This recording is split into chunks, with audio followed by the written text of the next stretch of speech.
Hey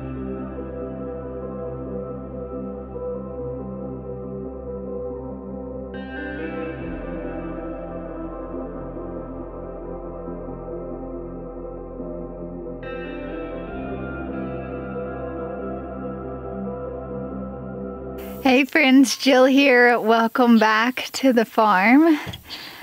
I have officially made my way out into the raised bed garden for the first time. It's like this such a cool afternoon. The temperature's just amazing. You can hear the birds. Oh man. So I'm officially 1 week out from surgery. And this felt like such a victory today. To be able to come down here and just look at the raised bed garden did so much for my spirits, for my soul. Gosh, you know, it's so easy to tell someone, you know, like, oh, I'm living my dream life, right? Like I'm doing my dream job. But if I'm being honest, you don't realize really how much you love that thing until it's kind of taken away from you, you know. And I nonchalantly come out my front door every day and I walk through my raised bed garden in my high tunnel and I check on the goats and I, you know, gather eggs from the chicken coop, and it's just become second nature, this lifestyle that, you know, sometimes I forget just how much I love it. And having to go a week without it, being cooped up in the house, coming out here, it just like, it was kind of like just this bolt of electricity just like went through my body. Oh, you guys, I love growing food so much. I love sharing it with you guys. I love the immense joy that it brings me. And I'm telling you, today, I needed this. So Nathan has the girls at their gymnastics. And I waited till the sun came down because I'm being smart. But I did come out here and everything just looks so lovely. So a few videos back, I was asking you guys if I should rip these beans out or what. Because they've been in for months and haven't produced anything because it's been super hot. But I'm happy to report that they are putting on a bunch of beans now, which is nice. And then we have a whole bunch of bush bean varieties that'll go in.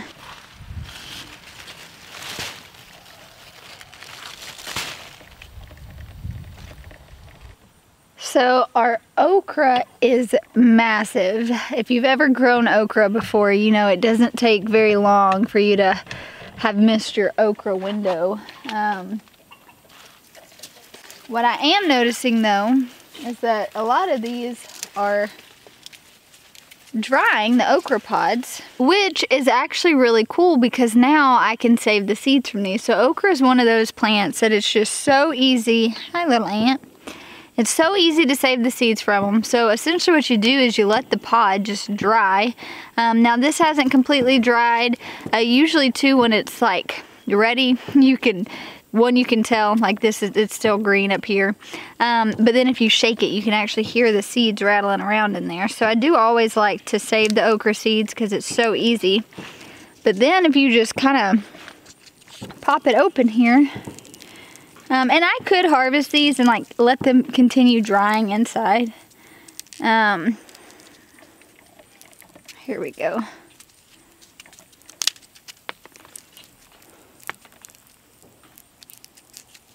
So then you just have all of these little okra seeds.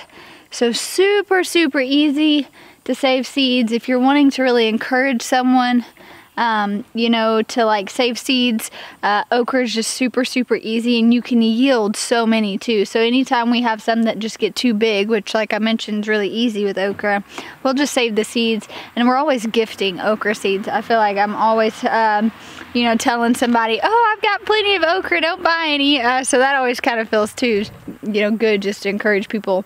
But yeah, the okra's still producing. Our days are starting to get a lot cooler here, and okra really, really thrives in that hot summer heat. But we still have probably, gosh, a few more weeks on this okra before we'll have to think about ripping any of it out and putting something else in here. So as you can see, we're trying to nuke this weedy bed naturally. So we just have some clear plastic. Obviously there's still a bunch of grass, but look you guys, let this be a little bit of encouragement that the gardens don't always have to be pretty to be productive. So these beds are actually quite wild. But look at this. So you want to know the really fun thing? There's 4 cattle panels that we have down here, all arched. This is the cuckoozy squash. This cuckoozy squash, I have 2 plants planted on the furthest cattle panel. It has literally just climbed, and the more it's climbed, really the healthier the plant has gotten. They have these really fuzzy leaves. It feels a lot like velvet, honestly. They're just these long, trailing, I mean, it's absolutely stunning. It'll definitely catch your eye when you come out to the garden. And I think I showed you guys, you know, a while ago I had some growing, but now I have even more. I mean, I've got some over here. I've got several over here. A friend came by the other day and dropped off dinner, and Nathan came out here. Now, these also feel very fuzzy.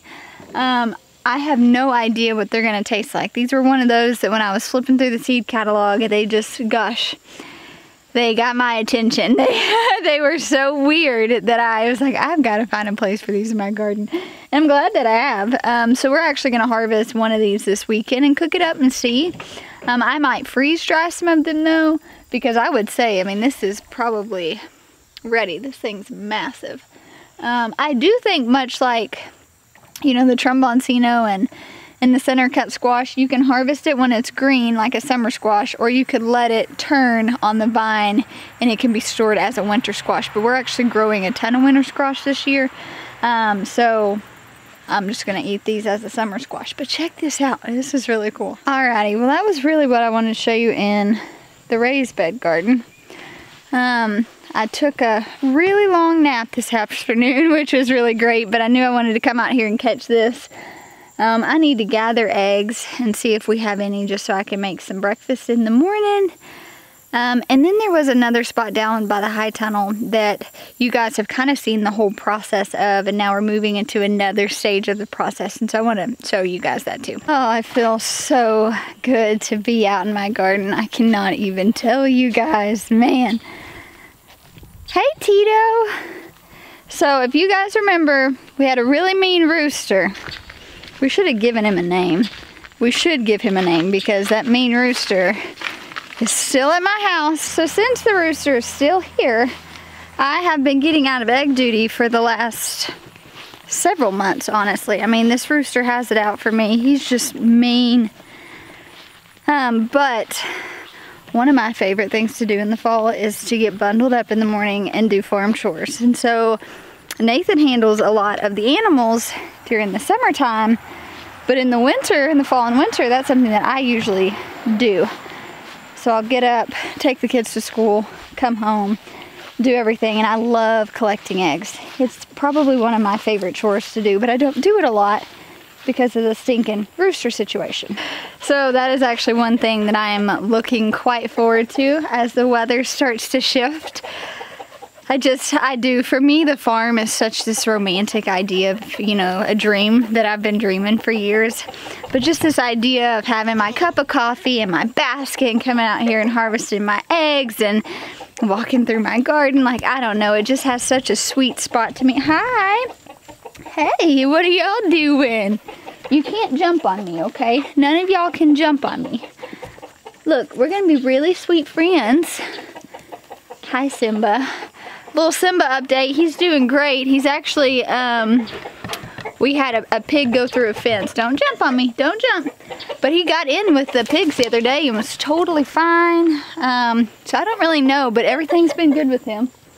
Can I say hi to my little goat friends? So Millie's a bit more skittish than Maybelle, the sisters. She's a bit more skittish. Don't jump, Lily.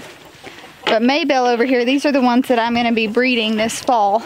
And I'm trying to, I think we'll probably, Nathan will move them this weekend to the pasture back by the house so that I can be a lot more hands-on. That was something I told him. Most of the fall and the winter I want to be the one feeding them and doing all their like worming stuff, and you know, just really kind of establishing those relationships. Come here, sweet girls. What are you doing? Don't eat it. Don't eat it. No. Do you need attention too? Don't worry. Hi, Millie. What are you doing? What are you doing? Huh? What are you doing, girl? Huh? Alright, I can see that mean old rooster in there. I'm just gonna take a quick peek. So I saw a couple eggs, but the rooster jumped down, and you know, I don't know. I feel like a week post-surgery, the last thing I need to do is get in a fight with a rooster. Nathan would kill me. Alright, girls. I'm gonna go, okay? Y'all be sweet and have a good night. Have a good night. Bye, Simba. Good seeing y'all. Bye, Lily. Alright, so I mentioned one of my favorite, you know, fall and winter chores is gathering eggs and feeding animals. I would love to hear what yours is, because for some people it's very specific. It's like, you know, kidding season in the spring, or you know, like the first frost. Like, I just know that there's so many like sentimental memories and moments for people who own a farm, and just things they love doing. And so I would love to hear y'all's. I just think it's really sweet. Any chance I can like reminisce with somebody, I'm all about that. But the last thing I wanted to show you guys was this area that we were actually preparing for sunflowers. So it's an area down here by the high tunnel, and we have had a 24 by 50 silage tarp on this for months. Alright, so here it is. This is a pretty big area. So our initial plan was to do 2 patches of sunflowers. We were gonna have this one and then our normal sunflower field. And truthfully, I feel like if you grow flowers or you grow vegetables for a living, you kind of end up having that burnout. Like at some point you're like, huh, do I really want to plant another round of X, Y, or Z? And that's kind of how we were with the sunflowers, and we realized that, and then our market greatly dipped. And so we kind of have a lull for flowers, you know, this time of year where we're not, you know, getting rid of near as many because kids are still out for the summer, vacations, things like that. And so we decided, you know, we're not going to plant sunflowers here. We're gonna do all of our winter squash, and then that'll be really fun because it's not taking up a lot of room. So things like pumpkins and your winter squashes, like super viney, like you saw that 2 squash plants took over 4 arch trellises, it can get out of hand pretty quickly. And so this, it can just kind of vine and go crazy and wild. It's going to act as a nice little ground cover and keep everything covered, and so the ground looks really great. And so before Jess and Maya moved, they ran their chickens on this area because they knew we were going to plant it. And so it is just nutrient dense soil. We immediately put the silage tarp on it, or it's been covered with some sort of tarp. And so this is just going to be like, we'll broad fork it, and then it's going to be good to go. I mean, you guys can see this is that's some good soil right there. So I am actually super, super excited about that. And this is a good little space here. So what we ended up doing, I think a silage tarp is a wonderful tool to have if you are a gardener, a homesteader. They're just so versatile. We got ours from Bootstrap Farmer. We've had it for several seasons now, but we really just kind of rotate it around the whole farm as we need to. So when we took it off of there, we harvested the last of our sunflowers last week. And you can see we just have it on this entire area. And so the idea is we'll nuke all the grass, kill everything, and then I think our plan is to level all of this out.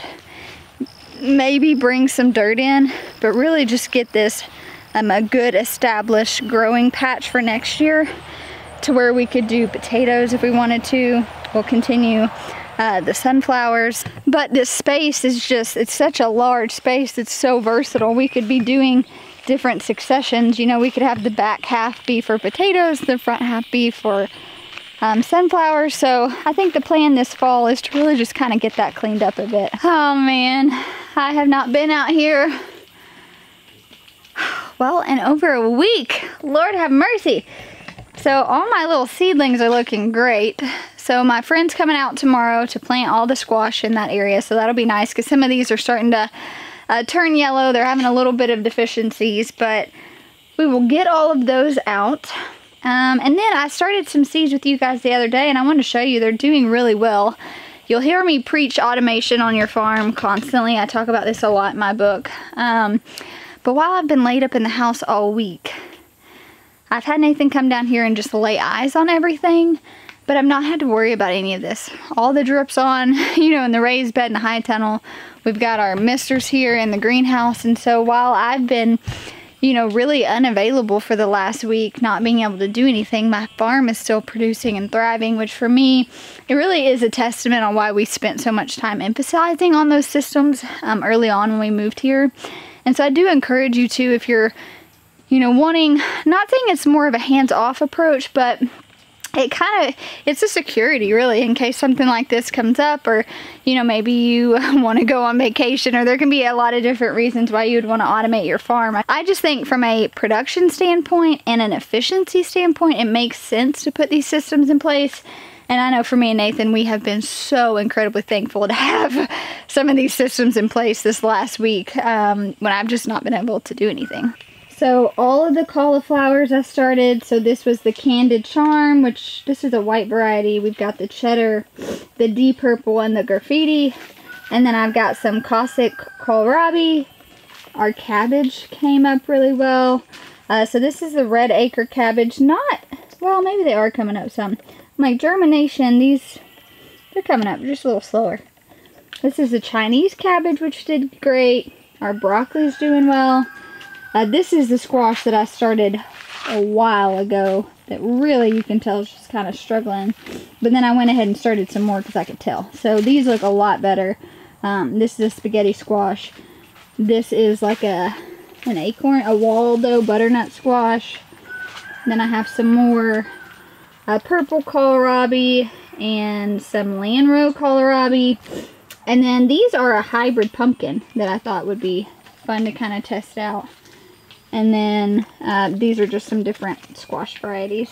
So everything in here looks good, and for the most part, you know, all of these will be moved out tomorrow, and then I'll just be left with like brassicas. So we are still constantly seeding and transplanting. One thing we're doing in the raised bed garden is we're spending the next few weeks, our beds that we're doing all of our root crops in, we're getting irrigation laid in there. There's 4 beds that don't have drip irrigation because we're replacing the drip. And so we're gonna put down some new drip with all the right fittings, and then we're going to spend the next couple of weeks watering it. That way it germinates all of the grass seed, and then by the time we get ready to plant the actual seed, we will have less grass pressure. And that's something that I really encourage you to do if you have root veggies, because it's just gonna, they're just gonna thrive better.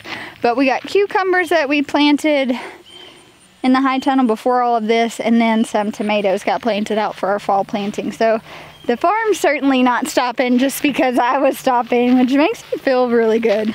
All right, you guys, well, I'm not gonna push my luck too much. It was nice kind of venturing around the farm with you guys, but I am gonna go inside and just take it easy for the rest of the night. Again, thank you all so much for continuing to pray. As we know updates, we're gonna keep you guys updated. So just know that we're not withholding any information. We just really don't know anything, but I am feeling so much better today. And that feels good. It's good to know that like there's some sort of like light at the end of the tunnel, right? It's like, okay, I'm gonna be able to walk my farm again. I'm gonna be able to like do chores, and this is gonna be, you're gonna be okay. So I really kind of needed this just to come out here, and thankfully I think the Lord knew it too, because the weather's perfect. It's just, it's so lovely. But thanks for hanging out with me today as I kind of walked the farm, showed you guys what was new. But I hope you all have a wonderful weekend. I'll talk to you soon.